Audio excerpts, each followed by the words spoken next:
கடல் நிலப்பரப்பை ஒட்டி வசிக்கும் மீனவ மக்கள் இயற்கை பேரிடர்கள், பருவநிலை மாற்றம் மற்றும் வளம் பற்றாக்குறை போன்றவற்றால் எளிதில் பாதிக்கப்படுகிறார்கள்.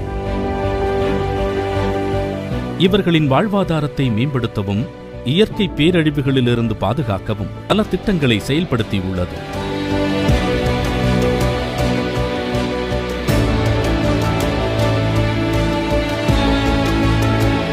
இதன் மூலம் தமிழகத்தில் உள்ள 13 கடலோர மாவட்டங்களில் 107.50 கோடி ரூபாய் செலவில் பல மீனவர் நலத்திட்டங்கள் செயல்படுத்தப்பட்டுள்ளன.